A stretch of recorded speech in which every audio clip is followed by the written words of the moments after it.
عام خبر صاحب کو آگاہ کریں، عمران خان کی حکومت کو مشروط مذاکرات کی پیشکش، حکومت ہمارے ساتھ بیٹھے اور بات کرے، کہنا عمران خان کا حکومت عام انتخابات کی تاریخ طے ورنہ اسمبلیاں توڑ دیں گے۔ عمران خان پارلیمانی پارٹی سے خطاب کر رہے تھے، ویڈیو لنک کے ذریعے خطاب کیا جا رہا تھا۔ انہوں نے کہا کہ پنجاب اور کے پی اسمبلی تحلیل ہوئی تو 66% پاکستان میں الیکشن ہوگا۔ ہم نے بہت کوشش کی مگر یہ عام انتخابات کا نام نہیں لیتے۔ حسن رضا ڈپٹی بیورو چیف لاہور ہمارے ساتھ موجود ہیں، ان کی جانب بڑھتے ہیں۔ حسن بتائے گا، عمران خان نے آج ایک اہم اعلان کیا ہے، انہوں نے کہا ہے کہ ان سے بیٹھ کر بات کی جائے، الیکشن کا راستہ نکالا جائے، جبکہ حکومت کی اگر بات کریں، حکومت بھی یہ کہہ رہی ہے کہ ساتھ بیٹھا جائے اور راستہ نکالا جائے، تو اب کیا کوئی راستہ نکل آئے گا؟ دیکھیں، عمران خان صاحب کا آج یہ موقف سامنے آیا اور اس سے اندازہ ہوتا ہے کہ عمران خان بھی یہ چاہتے ہیں کہ معاملات جو ہیں وہ ایک پوزیٹیو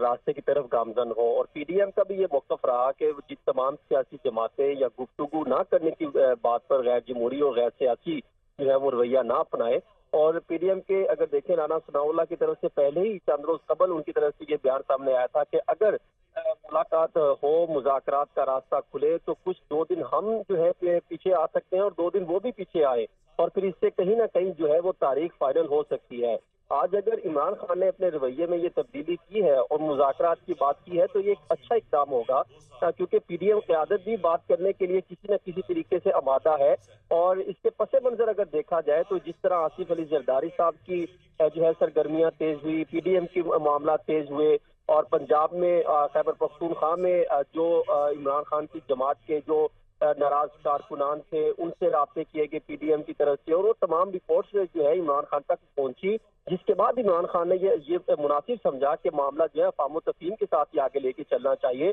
اور آج جو ہے عمران خان نے مذاکرات کی جو ہے بالکل براہ راست جو ہے ان کو دعوت دی۔ پہلے وہ ہمیشہ مذاکرات سے انکاری رہے اور ان کا یہ موقف تھا کہ ہم کسی بھی صورت جو ہے وہ مذاکرات کی طرف نہیں جانا چاہتے، جبکہ پہلے سیکنڈ لیئر جسے یہ کہا جا سکتا تھا، جس میں ڈاکٹر عارف الوی،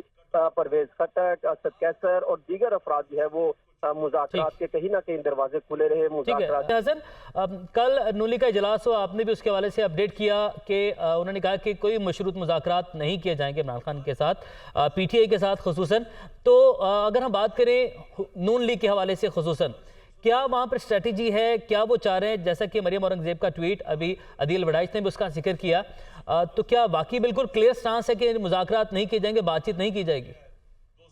دیکھیں، کہیں نہ کہیں جو ہے وہ معاملات حل ہوتے دکھائی دے رہے ہیں۔ 2 چیزیں دیکھیں، ایک، عمران خان صاحب نے آج پارٹی عہدیداروں کو کہا کہ اسٹیبلشمنٹ سے متعلق کسی قسم کا کوئی بیان نہیں دیں گے، کوئی خلاف بیان بازی نہیں کی جائے گی۔ دوسرا دیکھیں، یہ جو مسلم لیگ نون کا اجلاس ہوتا ہے اس میں یہ معاملہ زیر غور لایا جاتا ہے کہ ہم نے کیا طریقے عدم اعتماد جو ہے وہ جمع کروانی ہے، یا گورنر جو ہے وزیر اعلیٰ کے خلاف اعتماد کا ووٹ لینے کا کہیں گے۔ اس کے حوالے سے انہوں نے آج جو اجلاس ہوا، جو گزشتہ روز بھی اجلاس ہوا تھا نواز شریف کی سربراہی میں، جس کے فالو اپ میں آج ہم شہباز شریف نے اجلاس کی صدارت کی، اس سے یہ طے پایا ہے کہ کسی قسم کی فی الحال کوئی جو ہے اس طرح کی موومنٹ نہیں ہوگی۔ اور اس کے ساتھ ساتھ انہوں نے یہ بھی کہا کہ ہم عمران خان صاحب کو ٹائم دیتے ہیں کہ وہ کوئی معاملے کی طرف آئے، اور ان کو مزید 1 ہفتہ دیں گے کہ وہ کسی نہ کسی پوزیشن پر آئے۔ مزید 1 ہفتہ دیجیے گا، 1 ہفتہ دیجیے گا، آپ ہمارے ساتھ ہی حسن رہے گا۔